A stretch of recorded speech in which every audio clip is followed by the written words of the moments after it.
pagbatayan ako sa Arabo. Ang dami kong, dito, ang dami kong patalim dito sa akin mga bew.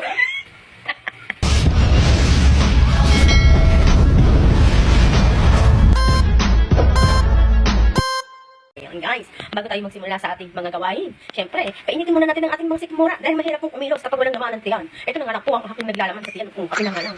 Kasi naubos na nga po yung tinapay. So ayan mga kabangawan, dahil group paper si Madam, kaya ako ay nagpapag-isila po na dito kasi wala naman talaga actually akong ginagawa. Sa records ko lang din naman yung aking binabantayan. So kung gumawa ako, okay, kung hindi, okay. Kasi tagal ko ba naman dito since 2004. Okay na lang kung ako ay nag-strict kasi nag-aayos ako ko rito. Pero mas marami po yung time na ginugot ko na dito. Kasi kung umalis pa na kalimbawa, umaabot lang siya ng isang taon. Wala pa isang taon, nabalik na rin po ako. Pero kapag po, mas madami po yung time na ako ay nag-stay dito. Umabot siya ng 5 taon, 3 taon, 2 taon, gano'n. Tapos ngayon, pinakamatagal ko ngayon bumalik ako ay 4 na taon na ako. Siyempre, bumalik naman sa akin sa sarili.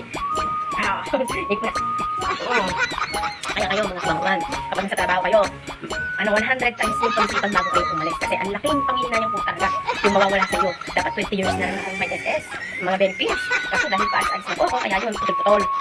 Pero okay lang yan, ang mahalaga. Pagkanda mo, meron kang makukuwang pensyon. Kaya naman, nagtitiis ako kahit napakahirap din ang buhay dito sa Pilipinas. Kahit gusto kong mag-abroad. Ay, usapang abroad tayo. Sana ako nakabalik na kung hindi ako nag-walk out. Pero talagang gano'n. Pag hindi para sa iyo, ay huwag mong pilitin. Kasi naniniwala ako sa mga sign na kapag binigyan ka ng sign na good man yan or not good, ay sundin mo.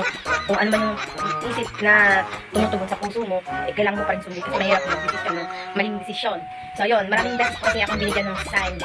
Kung ako po ba ay talagang matuloy na mag-abroad or kasi lahat na okay naman ako lahat na nakakapapel sa mga nagkakagyan. Bakit nga pala ako ay hindi umalis? Bakit isipin mo? May problema sa akin mga papers, wala ako. Katunayan, nasa akin na po lahat ng mga certificate. Ako lang po talaga ang may. Ay naman, hindi naman po ako talaga nagsisisi na hindi ako natuloy. Mahirap na po ikwento yung mga karanasan ko sa akin, mga sinyaris, yung mga signs. Hindi ako po kayo ng kaunti. Kayo, kung sa inyo man nangyari yun, nananaginip ka ng mga hindi maganda at tapos may mga aktwal na pangyayari sa totoong buhay. Gaya niyan, nung ako ay nasa Manila, sumabog yung bulungan bus. Talagang stranded kami sa gitna ng roadway.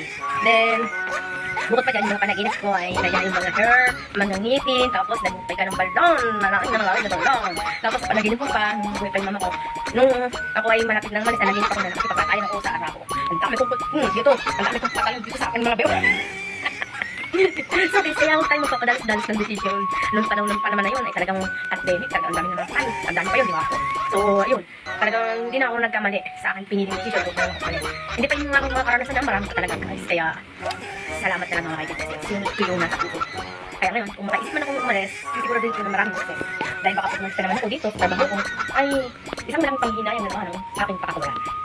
Kaya, bahala na po ulit sa akin si Lord. Alam ko naman din niya ako pinababayaan.